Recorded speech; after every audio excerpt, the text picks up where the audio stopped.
Rudyard Kipling est né en 1865 à Bombay, dans l'Empire des Indes, et mort en 1936, avant donc que l'Inde ne recouvre son indépendance. Cet écrivain britannique est mondialement connu car il est l'auteur du fameux livre de la jungle et c'est donc le père de Mowgli. Cependant, il fut aussi controversé car il fut un chantre de l'impérialisme britannique et du militarisme. Il dit en effet « Les principes sont les principes, dussent les rues ruisseler de sang ». Pour comprendre une telle violence, il faut se souvenir que les Anglo-Indiens ont été à l'Angleterre victorienne ce que furent les pieds noirs d'Algérie à la France, c'est-à-dire des amoureux de la terre que leur patrie avait colonisée. Kipling reçut en 1908, à 42 ans, le prix Nobel de littérature, car à côté de la littérature pour enfants, Kipling est également l'auteur de nouvelles et de poèmes, dont l'admirable Si, que je vous récite maintenant. Si tu peux voir détruire l'ouvrage de ta vie et sans dire un seul mot te mettre à rebâtir, ou perdre en un seul coup le gain de 100 parties, sans un geste et sans un soupir, si tu peux être amant sans être fou d'amour, si tu peux être fort sans cesser d'être tendre, et te sentant haï, sans haïr à ton tour, pourtant lutter et te défendre,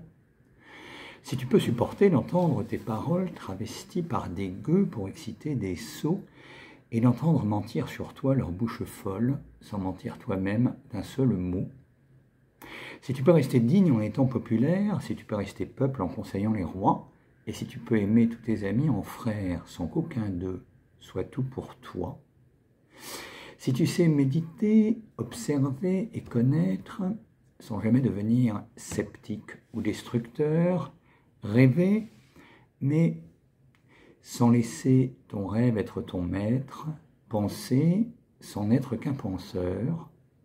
si tu peux être dur sans jamais être en rage, si tu peux être brave et jamais imprudent, si tu sais être bon, si tu sais être sage, sans être moral ni pédant, si tu peux rencontrer triomphe après défaite et recevoir ces deux menteurs d'un même front, si tu peux conserver ton courage et ta tête lorsque tous les autres les perdront, alors les rois, les dieux, la chance et la victoire seront à tout jamais tes esclaves soumis, et ce qui vaut mieux que les rois et la gloire, tu seras un homme, mon fils. Voilà, ce poème est extraordinairement émouvant parce qu'il marque bien qu'au-delà de toutes les gloires terrestres, la seule faculté d'une conduite sage, digne et honnête